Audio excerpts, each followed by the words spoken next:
thanks for coming to today's Friday Talks. I guess everyone here is familiar with Facebook, Twitter, or Instagram. So they are examples of what we call social media. So in this talk today, I'll be discussing the dynamics of people's behavior when they engage in such platforms. Okay. The presentation will focus on the activities of sharing and spreading information among individuals. So with some simple mathematical assumptions, we see that the people's online sharing activities can be modeled, and that they also exhibit some distinct dynamical patterns that could be grouped into a number of classes. So throughout the history of humans, so we know that the information spreading is a process that takes place naturally. We have seen many different forms of how information can spread within society, either by word of mouth from one individual to another, or by media channels. With the advance of technology, we have witnessed the invention of radio, television, or telephone or messenger.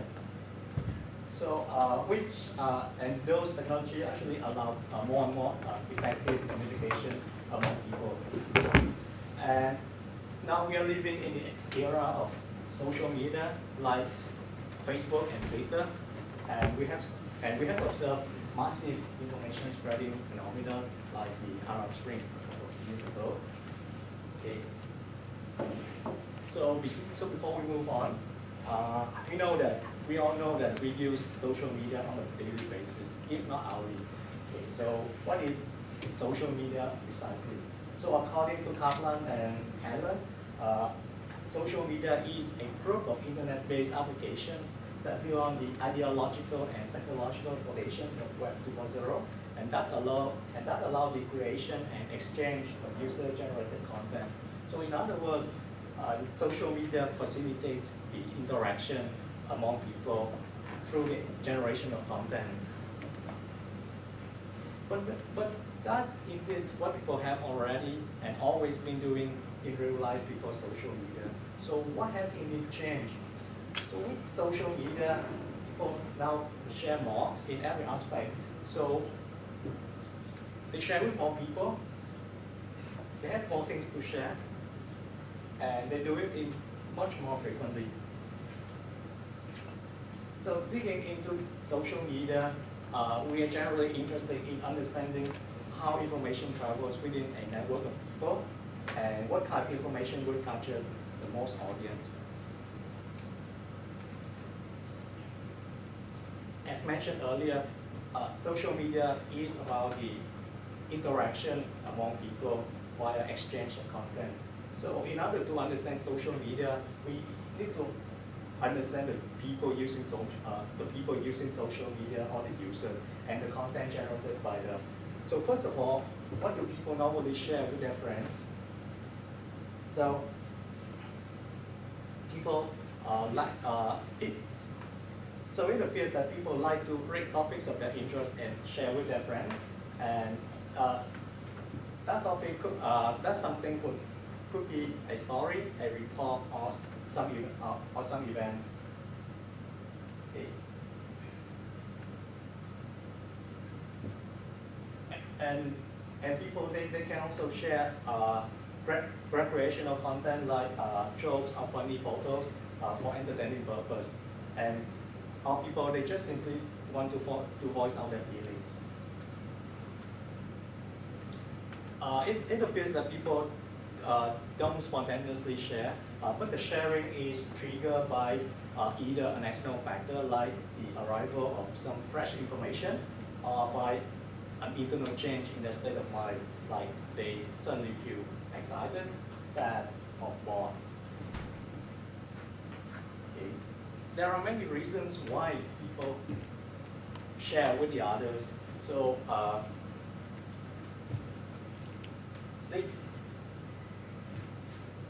they share maybe just the announcement for what's happening around, or it is for communication and connection, or maybe it's just simply a personal urge. They just feel like doing it.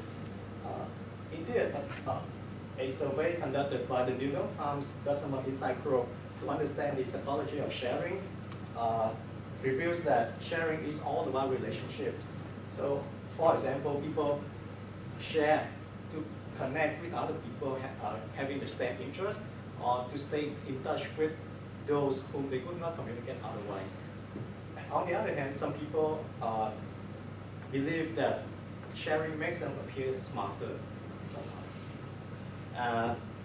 Or maybe people they utilize sharing to get others' attention to an issue, a service, or a product.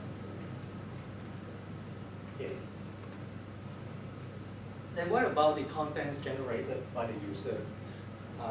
Since the inception of social media, we have been familiar with this term viral, which refers to content that spread quickly from one individual to another.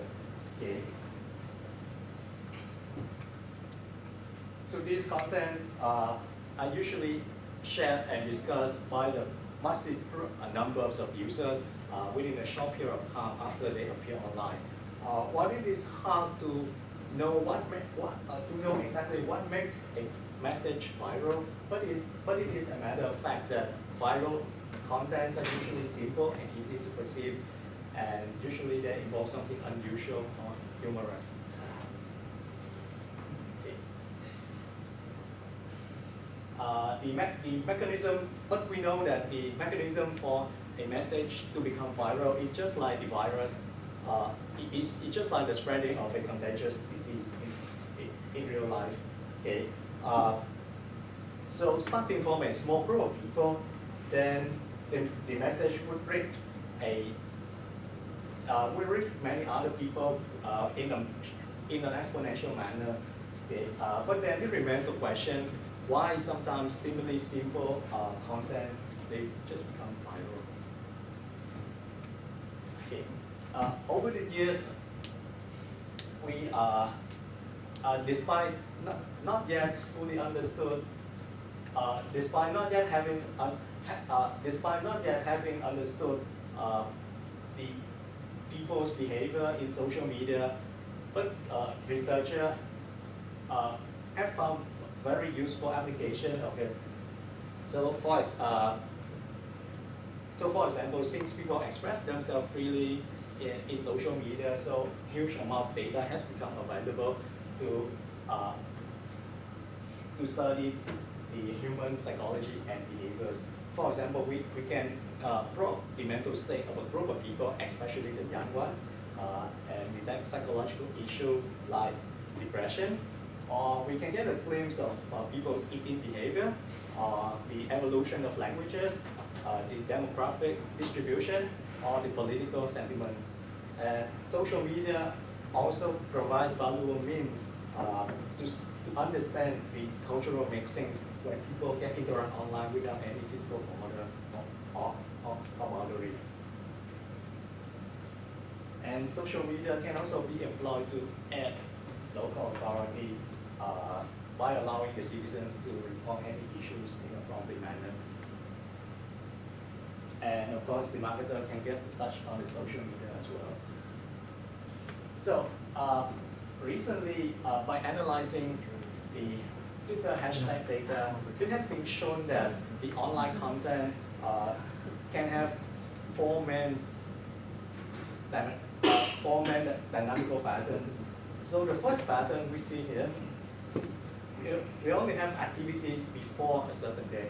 Then we don't see any activity at all. While the second pattern, we only have activities after a certain day, something like certain event happens. And the third pattern has activities on both sides of a most active day. Okay. And the last pattern, we only have a single day of activities. So motivated by this, we aim to understand the dynamics of, we aim to understand the mechanism and the dynamics of spreading of different content types on social media. So to do that, we built a model with three simple mechanisms involving the injection of new information into the social network, spreading of that information, and the decay of such information. Okay? And these mechanisms are controlled by two parameters, eta and lambda, which I'll cover later. Okay.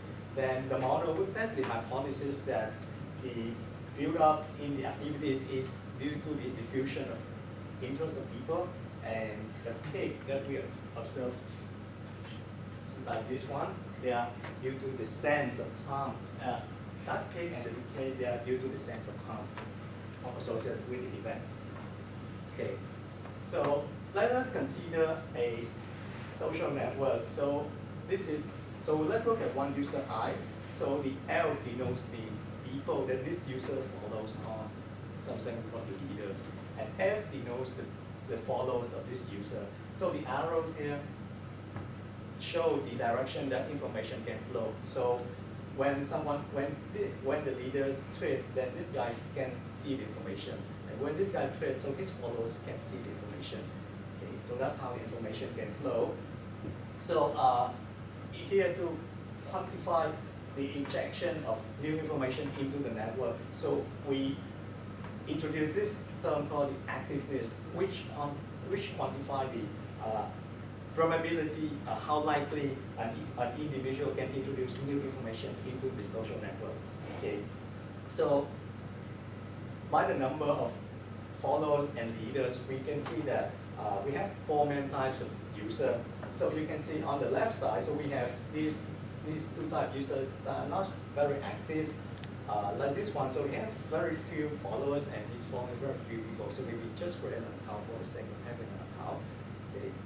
Then this one, so not many people are following him, but he follows a lot of people. So meaning that he relies on these people for information. So he's quite unlikely to introduce something new to the network. Okay. Then on the left side, then on the right side, we have more active people. So they have more followers, and the reason why they have more followers because he has something new to share and interesting stuff. So people get interested, so they can get information from this guy. And of course, you can see this one. He does not follow that many people because he has a lot of original stuff. So he's like the source of information in the network. Then,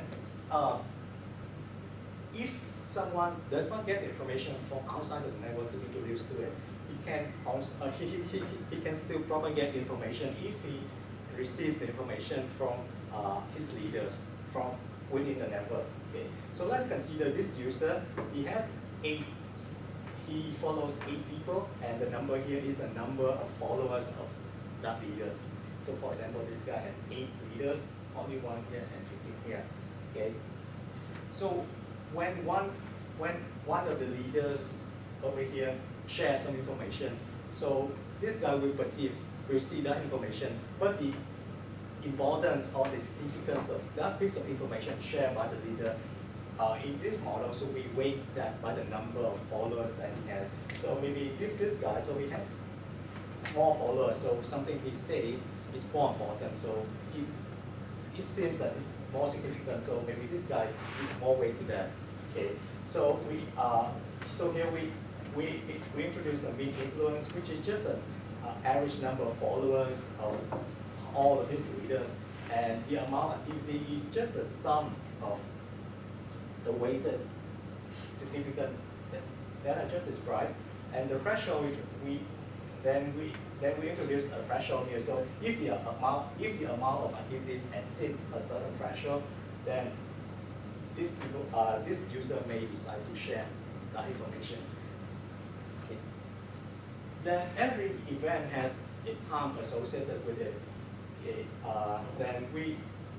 But then as time goes on, the information may become no longer relevant. So we model that by the exponential decay of information, the decay in the level of interest. So that is the decay is quantified by a rate lambda. So a larger value of lambda means a faster decay. So we can see that after a short period of time, so that So there's not much interest in that piece of information anymore. But if we have a smaller value of lambda, means a slower decay, so we can see that a long time after the appearance of that information, so people may still talk about it. So these are the three mechanisms we introduced in this model. So with that, we perform a Monte Carlo simulation. Then the simulation is validated by fitting against the real data, the hashtag data that we obtained. So here we can see the red columns, hope you can see it. So the red columns are from the real data and the blues are from the simulation that we get from the model. So we can see here we get pretty good fitting for different types of hashtag with different dynamical patterns. So what we have here is the time series of activities, which is the number of distinct users talking about that hashtag, or the number of clicks contained in that hashtag. So the time series span 7 days before, and 7 days before to 7 days after the most active days. So we can see here 4 groups. So the one with all the activities after the most active day, the activities before, and the activity on both sides, and the single day activities pattern. Okay. So with the fitted parameters, recall that in this model, so we have two parameters, the eta, the threshold for sharing, and the lambda for the decay of information. We can plot something like this, so the value of lambda versus the value for eta.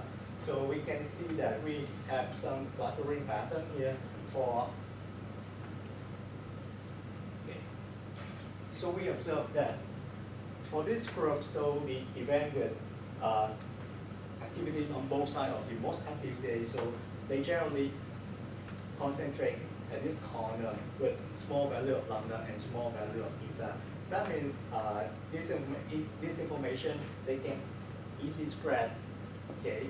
So they don't need that high threshold to spread. And they can last very long because we have a small value of lambda here, so very slow decay as time goes by. Then for the group of the patterns with activities only after a certain day, we see that we can have two subgroups here. So one with large value of eta, which means that it's hard to spread, but it has small value of lambda, meaning it can last longer. So that's why you can see a longer tail here. But this group, so even though it's easy to spread, but people may lose interest after a very short while. So you can see a rather larger value of the decay rate over here. Then for the other group, the single day activity pattern. So again, we can see two subgroups.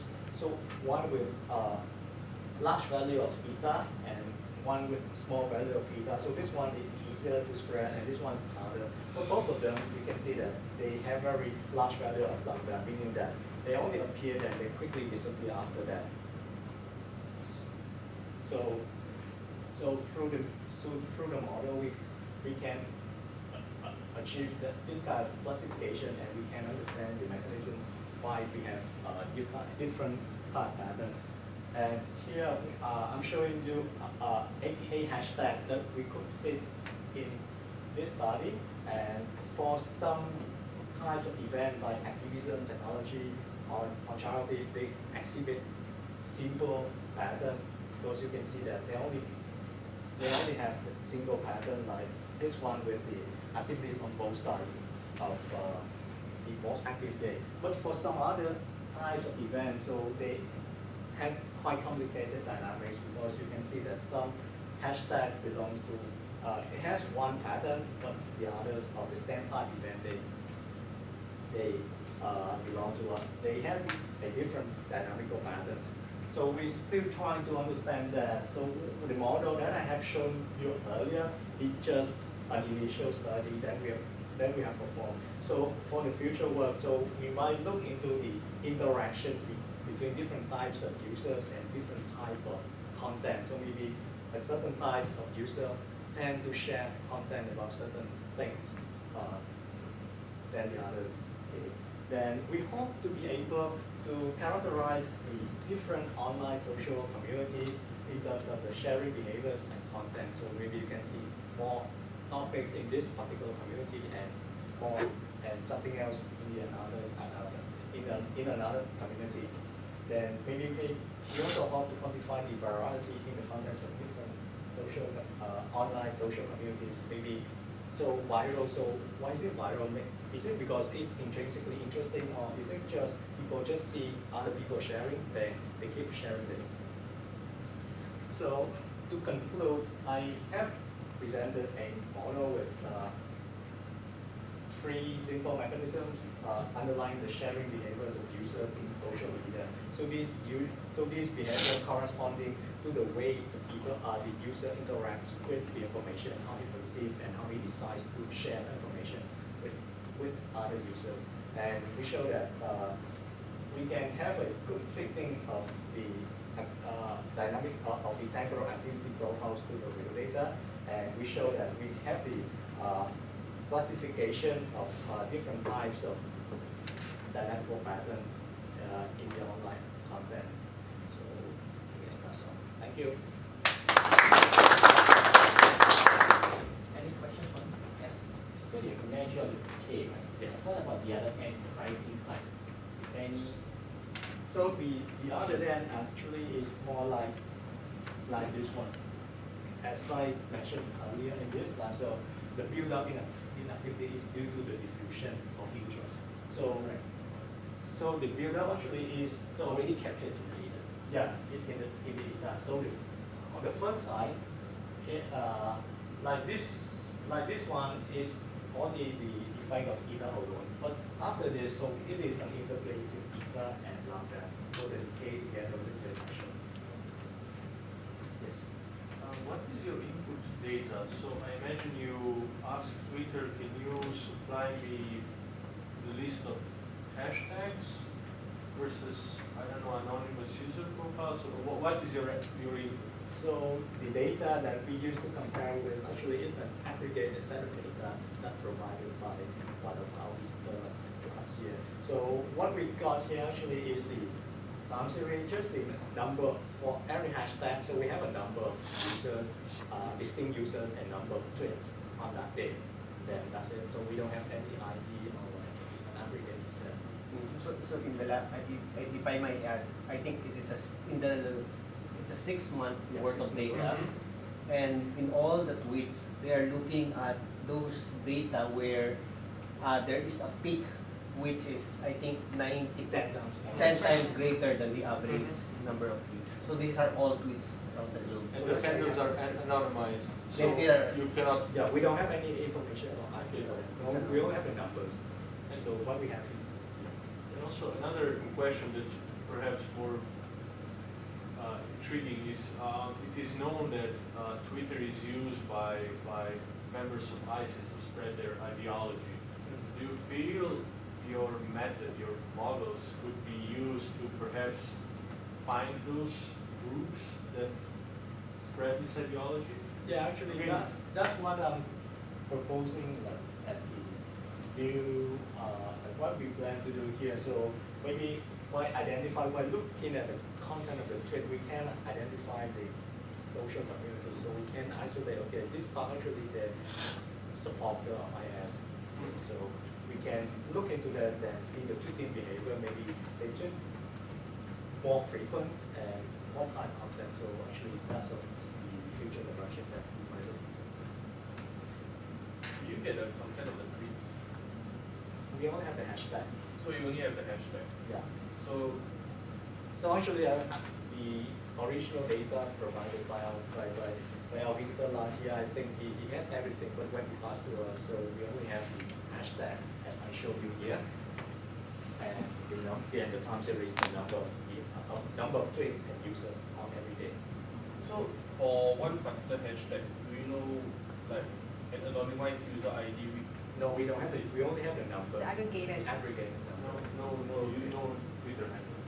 Then how do you know how many how many followers and leaders? Oh, for the simulation, we use a social network that Erica provided, so it's an Eagle network, I guess. Yeah. Okay, so you use that network. So we assume that Assuming it is that the it's social similar. network. We get from the social network to simulate model. So you have some newer cases of hashtags here. Yes. So there was no way to validate what your user value is. So this is kind of like, for instance. Yeah, it is. Because you couldn't calculate the user or the. Yeah. Actually, when we did the fitting over here, so the fitting actually is normalized. So we normalize so if you compare the absolute number to its other number of users, so they won't match because we don't know the real scale of the network. So I was wondering in real life, what is the rate, you say, like user is high or lambda is high, what is it, is it relative to topic or, you know? Yeah, it could be that. So the number here I show it just for the sake of simulating the model, so you can see the model here. But we have to do further work to see what does this value have any meaning on the. It would be great if you can get real values and Yes, prices. yeah. For that, I guess we need more sophisticated data sets. Okay, so you say that you have the hashtag data that was provided by a third party, and then you also have That shows the data social that, network. that Erica has collected herself on Mhm. the Twitter, right? Yeah. So can you also look at the hashtags that Erica has generated and see whether that So that, actually, that fits the Yeah, I would love to look at that. So if I have like more sophisticated. because what you're doing is you're taking the network characteristics, but you haven't looked at Erica's hashtag. Yeah, Hashtags, right? because for this, they have a base requirement for a specific hashtag. It has to go viral. It has to peak at some point. If you just collect it randomly, it's very hard to catch these kinds of dynamics. Because for their case, they have a full API access and they can search back. So for us, we are publicly streaming data. So it's a bit tougher to catch specific hashtags that would peak like this one. So all these hashtags that they provided are high impact. Yes, yes, they had So the peaked, peak yeah. is actually 10 times more than an average maybe. So yeah, that's the limitation.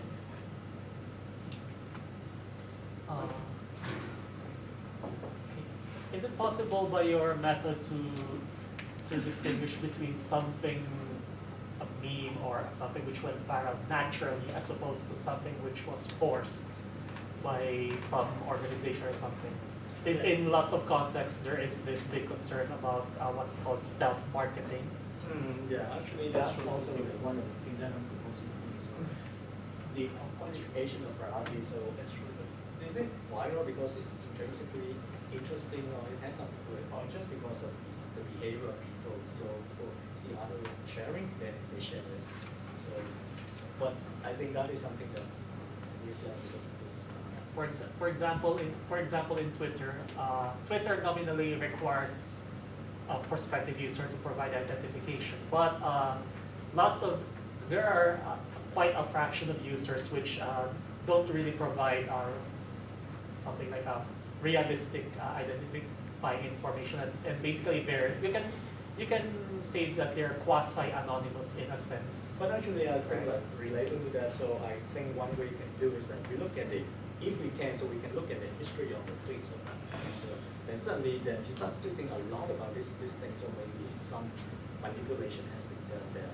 It's not really intrinsically interested into that topic, but for some reason, he just tweet. Because you can look at the history, so his interest is on something else or some other topics, but now suddenly he starts talking about this thing, so something unusual, something that's unfortunate. But I guess to get the tweeting history of all the users that are really people. Yes. I'd like to point out that there's this magpies hashtag. Yeah.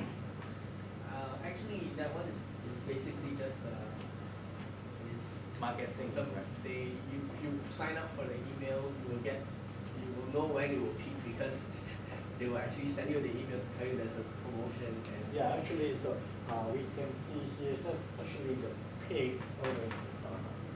yeah. So when they send out the promotion, then it peaks and then people just share because they have to share to get the promotion. Yeah, so actually the pig is associated with some event in real life. So let's say this watchman is the movie is the title of the movie, so the page is actually the day of the release of the movie.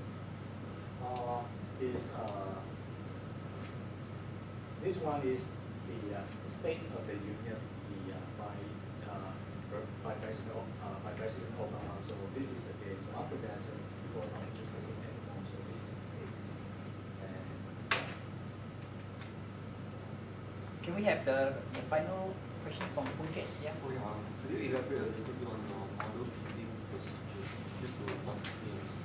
okay, so this model fitting procedure, right? So we get the data. So basically the data we have is the time series spanning 7 days before and 7 days after the peak day. So the day with the most activities.